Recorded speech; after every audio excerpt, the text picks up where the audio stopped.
Bonjour, bonjour, bienvenue à toutes et à tous sur Cocotte TV. Aujourd'hui, nouvelle vidéo de présentation. Vous l'avez déjà vu en début de vidéo. On va vous parler du Eclipse P500A DRGB de Fantex. Un boîtier au format EATX maximum qui va vous proposer de pouvoir mettre une grosse carte mère, de mettre une carte graphique à 90 degrés si vous le désirez. Vous pourrez même, si vous avez envie, installer une nouvelle carte mère ITX dans la partie haute pour deux PC dans la même tour.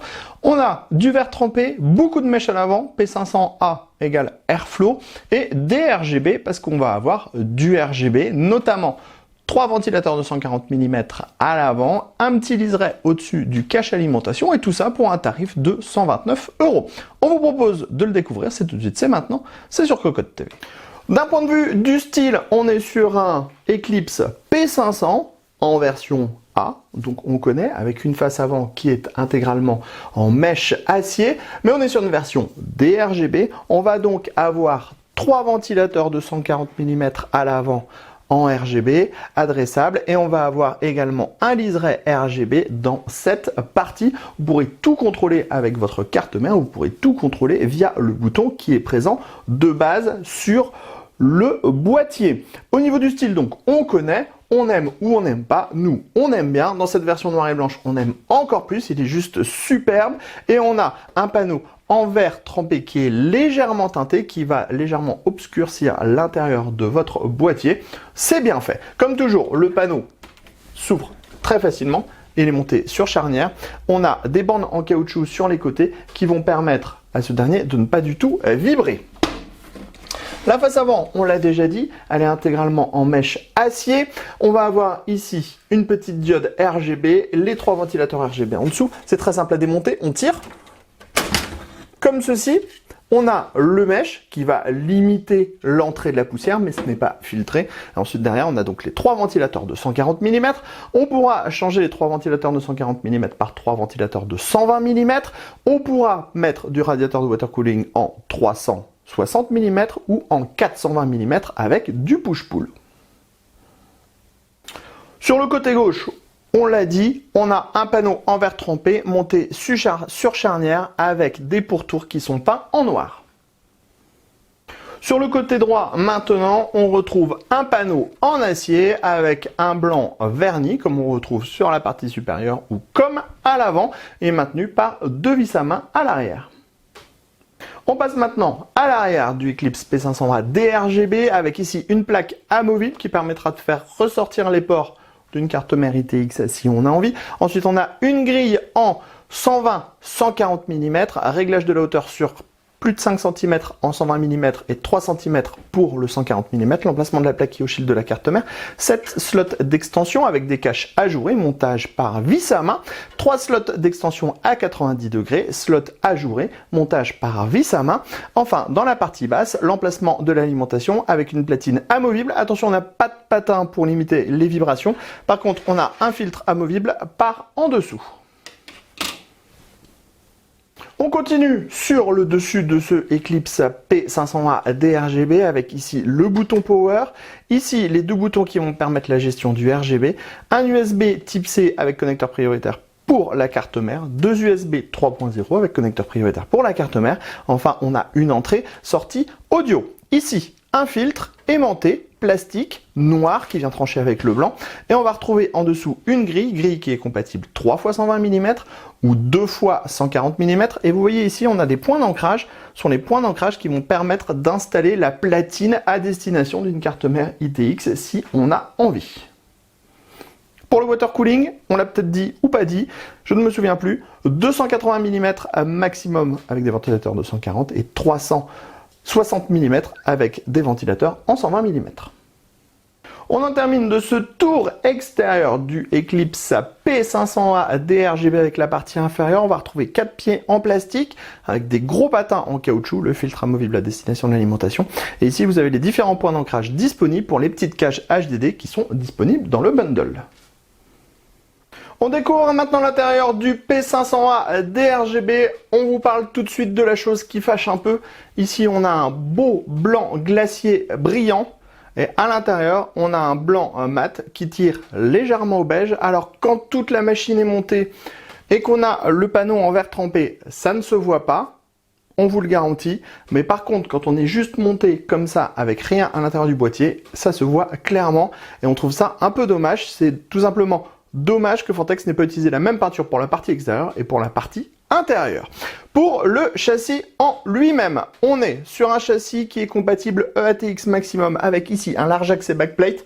On a des passages partout, dans la partie haute, sur les côtés, au niveau du cache alimentation, donc dans le fond, mais aussi ici avec un petit dispositif qui peut s'avancer et se reculer pour mettre les câbles PCI Express à destination de la carte graphique. On retrouve le petit logo Fantex ici. Ici, on va avoir une ligne DRGB qui va se synchroniser avec les 3 ventilateurs de 140 mm qui sont présents à l'avant. Dans le cache, on va avoir une petite ouverture pour pouvoir voir l'alimentation. Donc si vous avez une alimentation RGB ou avec un écran, vous allez pouvoir en profiter. Et vous le voyez ici, on a un petit dispositif noir qui est normalement dans le bundle. On l'a monté à l'intérieur pour la vidéo et pour le montage après. C'est un support pour pouvoir mettre un riser. Donc ça va permettre de cacher le riser, donc le PCB du riser. Donc ça, c'est plutôt une bonne chose. Allez, on passe maintenant à l'avant. À l'avant, on a 3 ventilateurs de 140 mm DRGB de base avec des cadres qui sont assez jolis. Ça se marie bien avec le boîtier. On pourra mettre à l'avant un ventilateur de 360 mm ou du 420 mm maximum. On a une grande ouverture à l'avant ici, donc pour le push-pull, pas de souci. Dommage qu'on n'ait pas un petit cache pour pouvoir cacher ce trou quand on n'utilise pas le water cooling. Ensuite, vous le voyez ici, on a des caches en plastique, c'est démontable puisqu'on pourra mettre les braquettes, enfin les petites cages HDD, on pourra les monter à cet endroit, mais c'est aussi...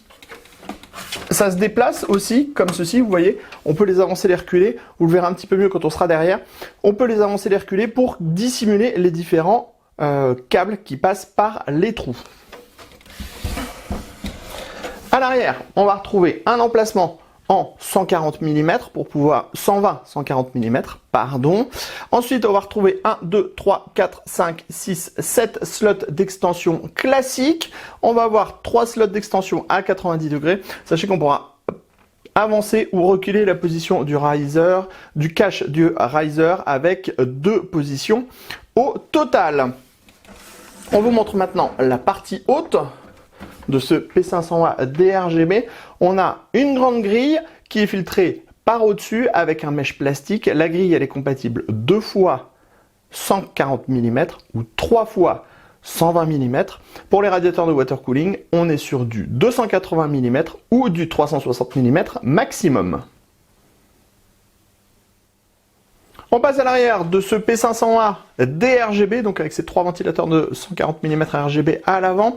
On va avoir 3 braquettes pour pouvoir installer 3 SSD, un large accès backplate, des passages dans le haut des dispositifs pour pouvoir remettre les câbles, des passages sur le côté gauche avec des caches qui sont amovibles. Alors on vous montre, on desserre légèrement, on desserre la molette et ensuite en fait on va pouvoir déplacer comme ceci pour pouvoir venir cacher les câbles qui passent par les câbles, par les différents passages. On a donc les passages au centre, on a des scratchs, 2 séries de scratchs, une à gauche, une à droite pour pouvoir mettre tous les câbles que vous voulez. On a également des scratchs dans la partie basse ici, donc vraiment pour l'organisation des câbles ça va être impeccable, câble impeccable.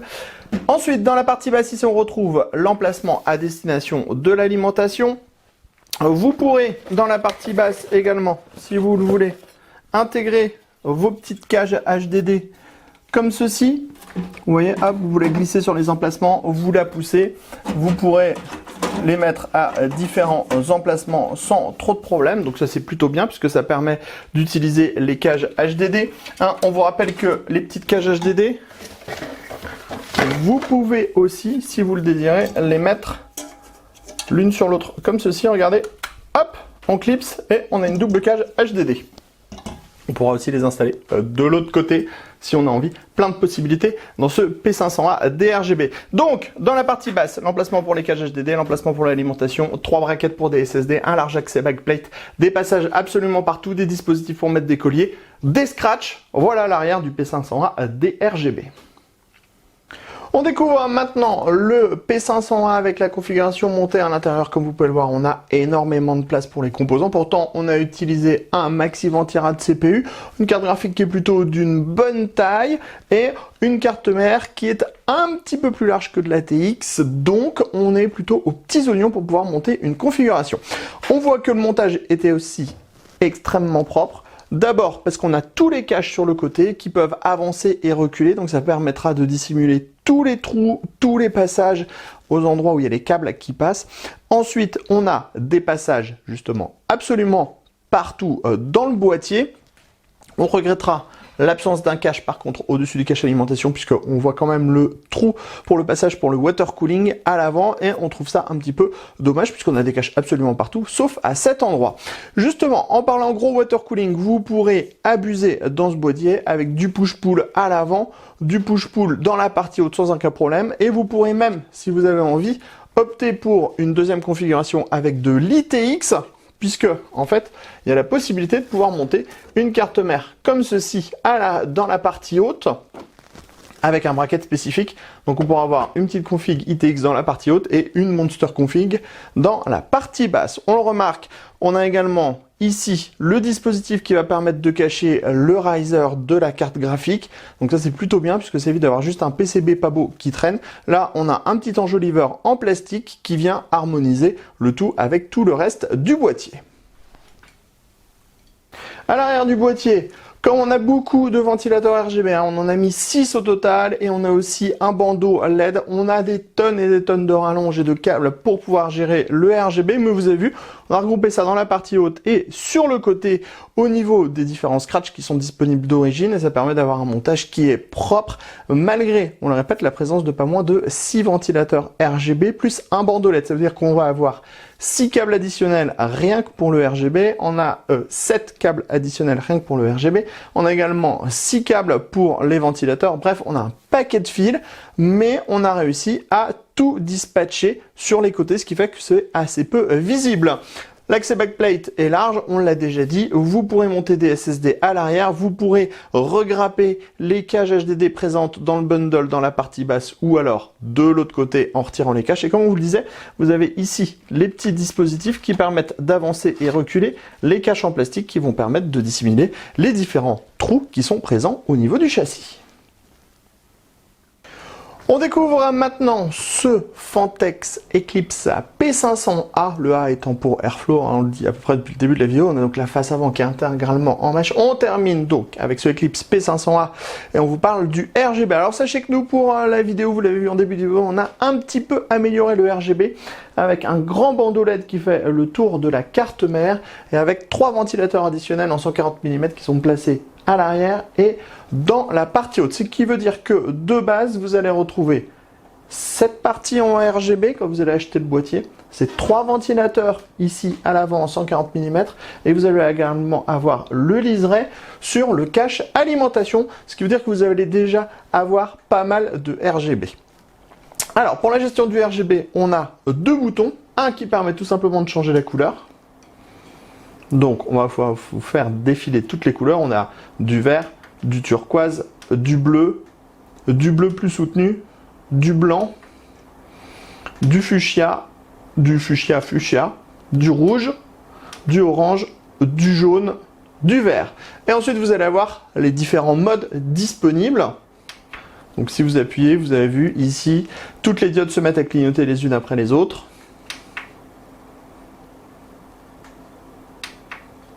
Ici, on a un mode avec toutes les couleurs de l'arc-en-ciel qui vont être diffusées.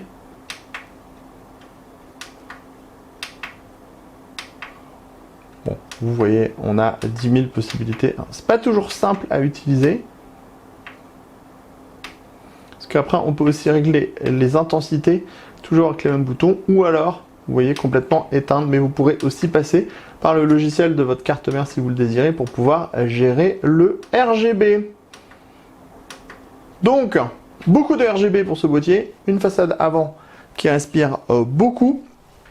On se donne rendez-vous très prochainement sur le site cocotland.com pour découvrir le test complet de ce nouveau Eclipse P500A par Fantex. On se donne également rendez-vous sur notre chaîne Cocotte TV pour toutes nos prochaines vidéos. Pensez à nous mettre des petits pouces, des commentaires et toutes ces choses-là. Et sur ce, on vous dit à très bientôt.